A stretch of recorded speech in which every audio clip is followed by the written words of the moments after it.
പക്ഷെ മനസ്സിനെ ഞെക്കുന്ന ഒരു കാര്യം അവതരിപ്പിക്കാനാണ് ഞാൻ ഇവിടെ വന്നത്. സിനിമയിലെ ഒരു പ്രശ്നമായി എനിക്ക് തോന്നിയത് മോഹൻലാലിന്റെയും പൃഥ്വിരാജിന്റെയും കോംബോ സീൻസ് ആണ്. പ്രത്യേകിച്ച് അവസാനത്തെ ഫൈറ്റ്, അതിനു മുമ്പുള്ള ഡയലോഗ്സ്, ഇതൊക്കെ അത്യാവശ്യം ബോറായി തോന്നി.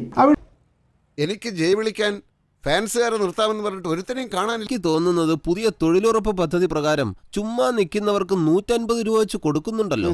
അവന്മാര് അതിനോ മറ്റോ പോയി പൃഥ്വിരാജനായി കഴിഞ്ഞാലും മുരളിഗോപി കഴിഞ്ഞാലും ലാലേട്ടനായി കഴിഞ്ഞാലും തരാൻ പറ്റിയിട്ടില്ല. പല സ്ഥലത്തും ഭയങ്കര ലോ ആയിരുന്നു. അതായത് കോട്ടിട്ടിട്ട് ഇങ്ങനെ ഇരിക്കുന്നില്ല ലാലേട്ടൻ.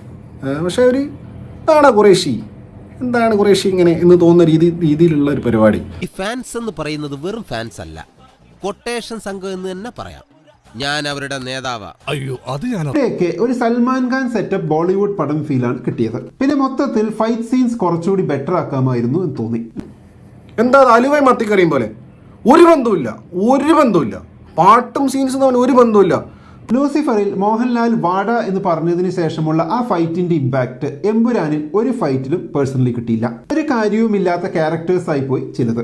ഉദാഹരണത്തിന് നൈല ഉഷയുടെയും അവരുടെ ഹസ്ബൻഡിന്റെയും ക്യാരക്ടേഴ്സ് ഒക്കെ. അതുപോലെ ഇന്ദ്രജിത്തിന്റെ ക്യാരക്ടറും അത്ര കൺവിൻസിംഗ് ആയി വന്നില്ല എന്നാണ് തോന്നിയത്.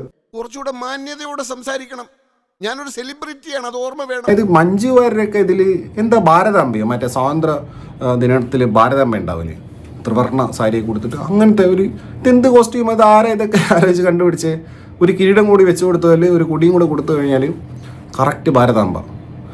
അല്ലെങ്കിലും പണക്കാരെയും ഫേമസ് ആയവരെയും ബഹുമാനിക്കാൻ ഈ മലയാളി കിഴങ്ങന്മാർക്ക് അറിയില്ല. സിമ്പിളായി ഒരു ഫോൺ കോളിലോ അല്ലെങ്കിൽ ഒരു മെസ്സഞ്ചറിലൂടെയോ അയാളോട് പറയാവുന്നതിന് പകരം അതിനുവേണ്ടി കൊടുക്കുന്ന ബിൽഡപ്പും എഫേർട്ടും ഒക്കെ നല്ല ഓവറായി തോന്നി.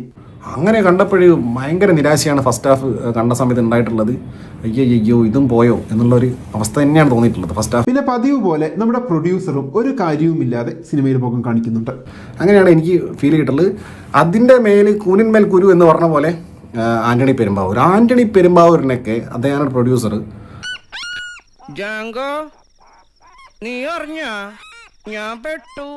കോമഡി ആയിരുന്നു അറിയാം. തിയേറ്ററിൽ ആൾക്കാർ ചിരിക്കുക അദ്ദേഹത്തെ കാണുമ്പോൾ. അല്ല, ആ ക്യാരക്ടർ അങ്ങനത്തെ ഒരു കോമഡി കഥാപാത്രമാണെങ്കിൽ ശരി.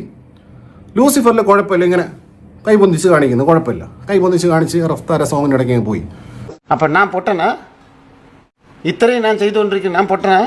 എന്തോ അത് ഞാൻ പറഞ്ഞ ഒരു മര്യാദ വേണ്ടേ? ഒരു ഇങ്ങനത്തെ ഒരു സിനിമയിൽ കാണിക്കാൻ പറ്റിയ ഒരു പരിപാടിയാണോ ആന്റണി പെരുമ്പാവൂരിനെ കൊണ്ടുവന്നിട്ട്? ആ സുഖം അങ്ങോട്ട് പോയി, ഫ്ലോ അങ്ങ് പോയി. ഓൾറെഡി ഞാൻ പറഞ്ഞില്ല, ഖുറേഷിനെ കണ്ടിട്ട് ഇങ്ങനെ അയ്യോ ഖുറേഷിക്ക് വയ്യേ എന്ന് തോന്നിപ്പിച്ചു കൊണ്ടിരിക്കുന്ന സമയത്ത് റാവുത്തർ എന്ന് പറഞ്ഞ ആന്റണി പെരുമ്പാവൂരിനെ കൊണ്ടുവന്ന് പറയിപ്പിച്ചത്, സീരിയസ്ലി പറയിപ്പിച്ചതാണ്.